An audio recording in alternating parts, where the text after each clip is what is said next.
have a question for you. In this season of midlife, is there a special dream that God has planted in your heart, a purpose, passion project, or something that you really want to move forward in, but you're struggling because of physical, emotional, or financial challenges? And sometimes do you just feel like God can't use you for a special purpose because of the many limitations that you might be facing? I guess what I wanted to talk to you about today is that sometimes we really want to move forward in something, and there are some things that are out of our control, and it really makes it difficult to stay encouraged, not only to moving forward, but to stay encouraged to feel like we can accomplish what we feel led to. And I'm just curious, put in the comments, do any of you have some type of obstacles that seem to be hindering your progress in your calling, in something you're passionate about, in some major goal that you feel like you want to do that will bring God glory and help other people? That's what we're going to talk about today. And for those of you who don't know me, my name's Eris Charles, and I'm a life purpose coach. And I help Christian women in the midlife season to pursue their God-given purpose, even in the midst of challenges and limitations, so they can find God's calling for their lives and start to walk in it in joy and live with more passion, confidence, and impact, no matter what's going on. And over the last 16 years of coaching, I've noticed that one thing that a lot of people struggle with is just feeling like they have to slow down, or maybe sometimes pause for an extended period what they're working on because of obstacles that are out of their control. It can cause frustration and pressure and guilt, and it can even make you feel inadequate because you're not meeting your expectations.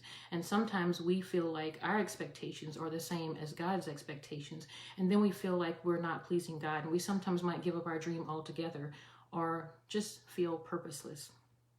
And in my last video, I talked about 3 truths to renew your mind to progress in your purpose. And that can be found on my blog at liveinspiredbypurpose.com if you haven't seen it yet. And today I wanted to talk about something also related to mindset. Basically, when we go through pain, drain, or strain in different ways that hinder our progress in our purpose, what is the perspective that we can hold to help us to live with more peace instead of pressure in these types of situations? And so I wanted to talk a little bit about first, success. Sometimes we define success by the world standards, by comparing ourselves to other people and what they're doing in their job, in their projects, in their ministries, in their lives. And we measure success by how big something is, how much money that it has pouring into it, how many followers, how many likes, and all these things that are external to us. But it's very important to redefine success to relate to what God's will is for each individual person, as well as what each individual person's personal best is. And that can be different for every person, and also for each person it can be different for every season of life. And there are 3 main areas that we tend to have challenges in the most that can hinder us in our purpose and tend to discourage us as we struggle to move forward in progress. And the first one is physical pain, whether it's temporary or chronic, expected or unexpected, whether it's something that is visible or obvious to others that we're struggling with, or if it's something that's not visible or we haven't shared with other people and people don't know that that's a challenge for us. Pain is real. Pain, fatigue, all these things, they can slow us down and even bring us to a halt. And it can really wreak havoc in our lives, and then we feel like, how can I do anything else or fit anything else in, even if it's for God? And we can tend to put a lot of pressure on ourselves because we can't do what we expect to do. Put in the comments if you can relate to this, to having some type of fatigue or physical problem that is causing you to struggle, or even if it's not there anymore in the past, if you can relate to having a physical challenge that causes you to struggle in moving forward in something that you feel God's calling you to do. What are the feelings that you feel or felt during that time, and how did you manage that? there's something I wanted to share that I think is important to understand, and that is God's acceptance, God's love for you, God being pleased with you has nothing to do with how much that you can do for him. There's no need to earn that. God is pleased with you just because of who you are, who he made you to be, and where your heart is. And he sees you. He sees what you're going through. And when you feel that pressure and guilt and all those feelings, that is not from God. That's typically from our own expectations not being met, and just feeling like we should be pushing forward in a certain pace or a certain way. God understands what you're going through, and he knows that you need to focus on your healing, on your self-care, excuse me, and it's important to understand what God's expectations are for you and not just accept by default your own expectations. And for me personally, I've dealt with physical pain for many years in different ways since I was a child, and as I get older, it tends to have more things that show up. I have nerve and inflammation issues that cause pain in my hands, and I'm a writer, so that's a challenge. My feet cause problems, and walking around the house and doing things can cause issues for me. And I have sleep problems, so sometimes energy is an issue, even if the rest of my body might be feeling pretty good.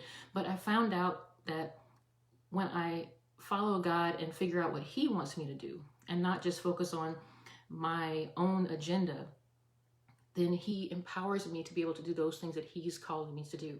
Whether it's with my hands or standing up doing something, whatever that is, he empowers me to be able to do those things because it's his will and he's going to provide for that. So I encourage you to seek God for what he is asking you to do, and to focus on those things, and to not try to compare to other people or to unrealistic expectations of what you can do in this particular season. And the second area that tends to cause challenges is emotional drain. And this could be from different life circumstances, stressful seasons, mental health challenges, relationship struggles. A number of things can just weigh on our emotions.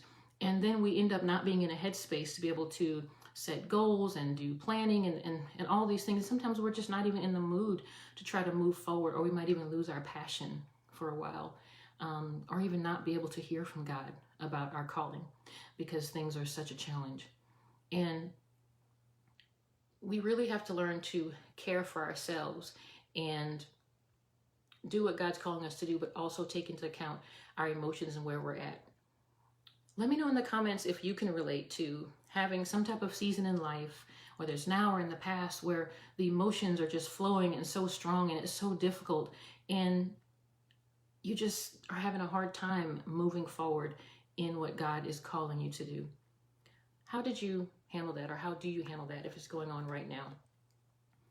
And I wanted to let you know, if you're in this situation, that our purpose is not just the calling that we, something specific that we can do to impact other people in the world, but it also relates to our relationship with God and growing deeper in that. And when we grow spiritually, emotionally, in our mindset, in the way we live our life to honor God, and just to be able to be more Christ-like and have more peace and joy. These things are part of our purpose, to grow into who God created us to be.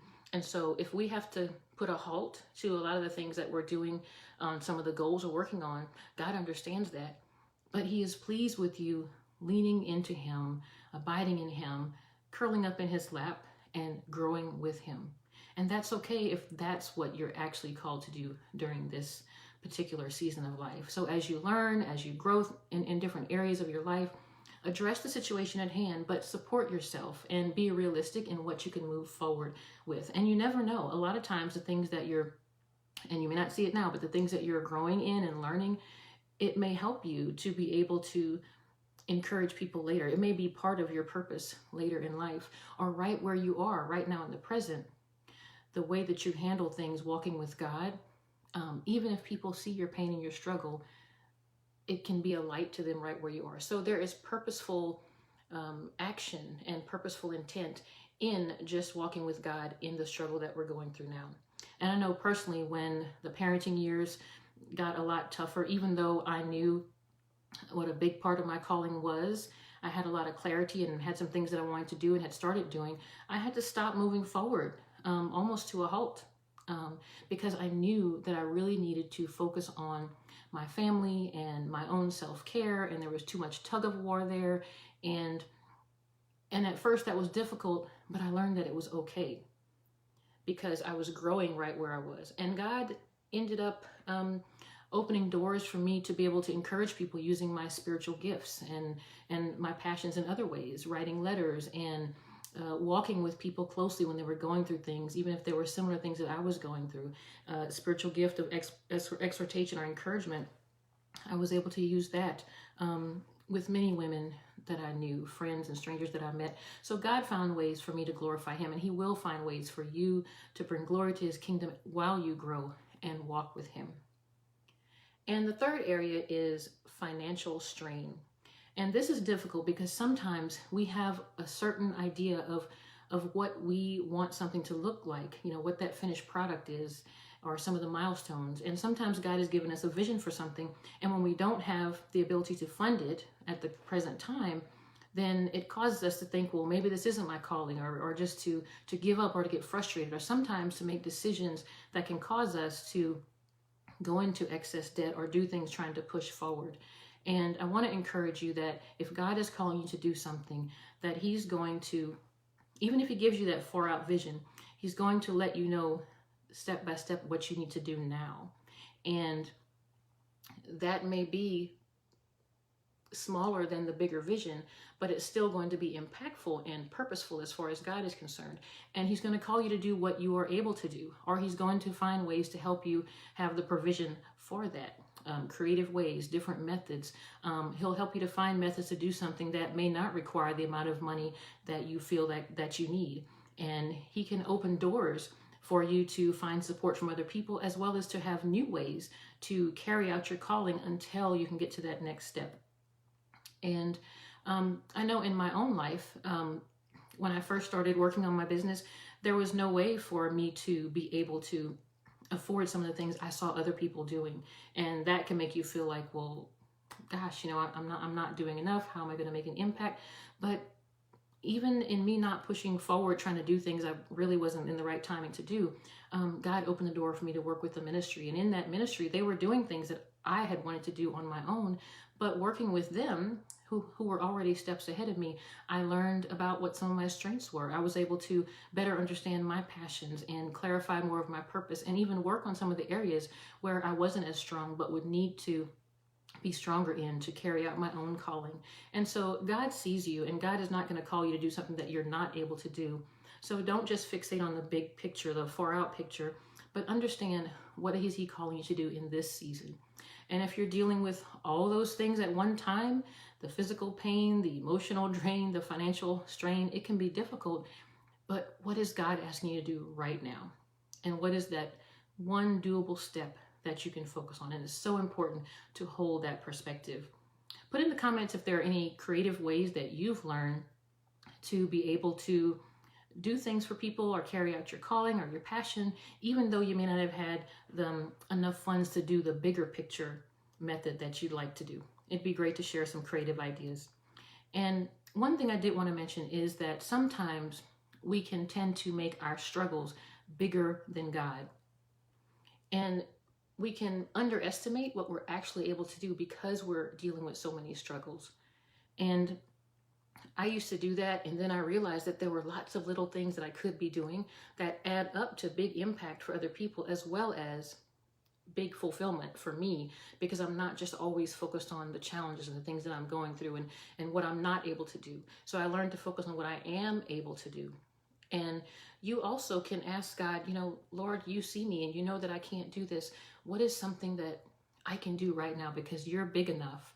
You're big enough to be able to help me begin to walk in my purpose in ways that are meaningful, and be with him and listen and sense his guidance in these areas. And I want to encourage you that you are enough, even with limitations, even with limits, even with struggles. You are enough right where you are. And you will be able to do enough because God is enough. So keep an open mind, but also keep an open spirit so that God can speak to you and let you know what he wants you to do during this season of challenge. And just know that his grace is sufficient, that nothing can separate you from the love of God, and that Christ says, come to me, you who are burdened, and I will give you rest. God knows that you need rest. He knows that you will need his grace, and you will have to give yourself grace. And I encourage you to do that. Let me know in the comments, what obstacle is your biggest challenge to moving forward in your purpose? Does it seem like something out of your control? And how can you reframe that to define your progress and your success by God's definition and not by the world's or maybe your own default expectations? If you're in a place where you want to be able to assess where you are in your life and what God may be calling you to do in realistic perspective to be able to move forward in his will in your life, I invite you to download a free resource that I've created for you called the Purposeful Living Assessment and Reflections Guide. And this will help you to look at where you are and where God wants you to be, not just where you want to be, and figure out what those next doable steps are so that you can move forward. You know, walking in your purpose does take some effort. And if you don't know it yet, it takes effort to be prayerful and to explore yourself and just to try to understand what God is calling you to do. But if you can tune out all the other noise in the world, tune out the negative thoughts, and see what God wants you to do, just the next step and his pace and his timing, when you look to him for purpose, it will change everything.